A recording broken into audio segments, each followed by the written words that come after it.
Historical conspiracies with creepy twists. They say truth is stranger than fiction. But when you dig into the world's oldest conspiracies, the line between truth and lies gets buried in the dark. Some are whispers of cover-ups and ancient power plays. Others are tangled webs of madness and belief, twisted so tightly that no one remembers what really happened. Tonight, we'll uncover strange plots, vanished leaders, secret experiments, and one conspiracy that never really existed at all. Let's dive into the shadows of historical conspiracies with creepy twists. The Cadaver Coup. In 897 AD, Rome was already on edge. Political chaos, shifting alliances, and a church tearing itself apart. But nothing prepared the city for the Cadaver Synod. Pope Stephen VI, consumed by rage and paranoia, ordered the corpse of his predecessor, Pope Formosus, to be dug from its grave. Formosus had been buried for months, his body already blackened and bloated.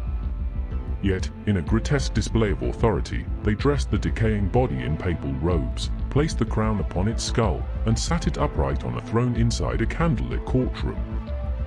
Witnesses described the stench of rot so powerful it made men gag. The corpse, slipping against its silk garments, was propped up by trembling deacons forced to hold it steady. And then, the trial began. Pope Stephen shouted accusations of treason and heresy, while the corpse sat in eerie silence.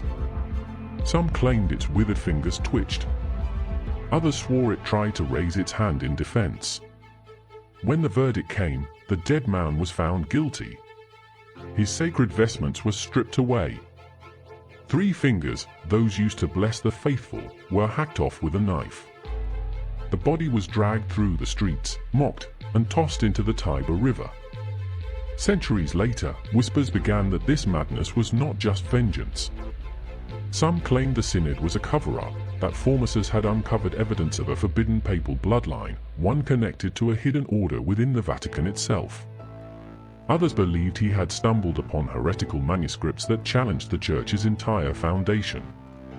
And while official history claims the Cadaver Synod was annulled and forgotten, some historians note the disappearance of several key Vatican records from that year. As if someone wanted the true reason buried, along with the corpse. The disappearing village of Hoa Verde. In 1923, deep in the Brazilian wilderness, a military patrol stumbled upon a town that should have been full of life. Instead, Hoa Verde was silent. Completely still. Over 600 residents had vanished without a trace. The streets were eerily clean. Chickens wandered freely and fed. Meals sat cold on tables. Even radio still hummed with static, as if whatever had happened fast. Soldiers searched every house, every cellar, every barn. No bodies. No signs of struggle.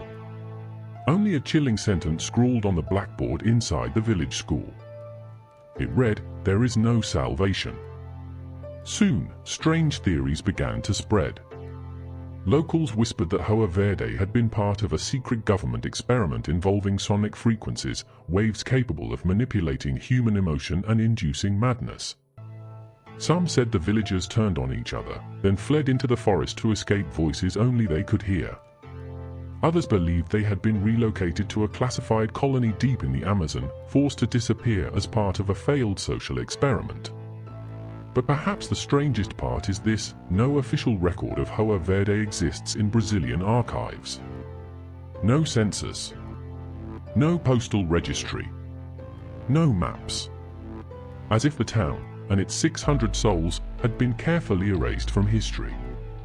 Even today, researchers who try to find its supposed location in the state of Goiás report blank stares and missing data. All that remains is that haunting phrase: "There is no salvation." The phantom time hypothesis. Now imagine this. What if the Middle Ages never happened? A German historian named Heribert Illig proposed this unnerving idea in the 1990s. According to Illig, about 300 years of history, specifically the years between 614 and 911 AD, were fabricated. He claimed that Emperor Otto III, Pope Sylvester II, and even the Byzantine Emperor Constantine VII conspired to alter the calendar. Why? To place themselves in the year 1000, the dawn of a prophesied golden age. If true, it would mean that Charlemagne, one of Europe's greatest emperors, never existed. It would mean castles, wars, and entire dynasties were forged from ink and lies. The evidence, Illig argued, was everywhere. Architectural styles that seemed centuries ahead of their time. Astronomical records that didn't align with actual celestial events. Even the Gregorian calendar correction of 1582, which added 10 days, didn't match the expected astronomical drift if those 3 centuries were real. Most historians dismissed Illig's theory as nonsense. But some pieces never quite fit. Excavations across Europe reveal gaps in cultural and material history, long stretches with suspiciously little evidence of human activity. It's as if an entire era was either forgotten or fabricated. If the phantom time hypothesis holds any truth, we may be living in the wrong century, unknowingly trapped inside a history someone else invented. The Dyatlov Pass Conspiracy. 1959, 9 experienced Soviet hikers set out across the icy Ural Mountains. They never made it back.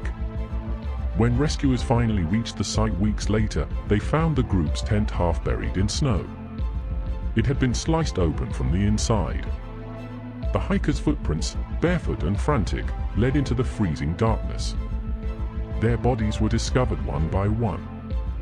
Some had died of exposure. Others had skulls crushed with the force of a car accident. One woman was missing her eyes and tongue. Another's skin had turned a strange orange hue. The coroner's report used a haunting phrase, unknown compelling force. The Soviet government offered a list of explanations over the years: avalanche, hypothermia, military accident, even panic induced by high winds. But each theory unraveled under scrutiny. Then came a chilling discovery. Traces of radiation were found on the hikers' clothing. Nearby villagers reported glowing orbs in the sky the night they died. Some witnesses spoke of strange metallic humming that echoed across the mountains. And later, when the case files were briefly declassified, pages were found missing.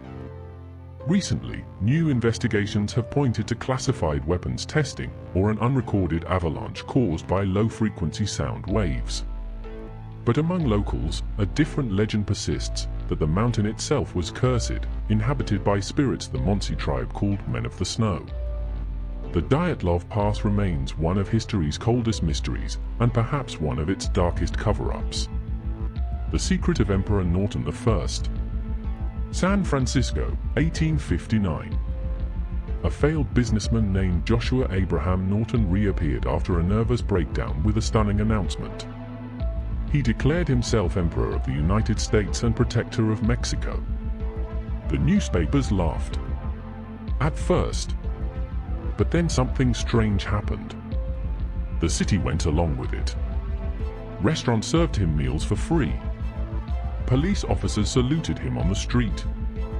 The U.S. Army band played the national anthem when he entered a room. He issued royal decrees, which newspapers published as if they were law. And his homemade currency, signed Norton I, Emperor, was accepted by local businesses. When he died in 1880, 10,000 people attended his funeral. Among the mourners were high-ranking officials and diplomats who'd never acknowledged him publicly. Years later, conspiracy rumors began to surface. Some claimed Norton had been part of a secret U.S. Army psychological experiment on mass suggestion, testing how far charisma and confidence could manipulate a population. Others suspected Freemason involvement, pointing to symbols found on his currency that matched esoteric patterns from Masonic texts.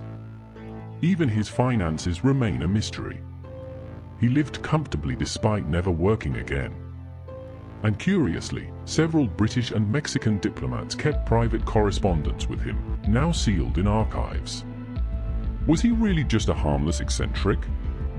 Or was Emperor Norton a living experiment in obedience, a man who proved that a lie, if spoken confidently enough, could become a shared reality?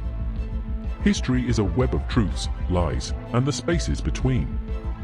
Some conspiracies hide real horrors.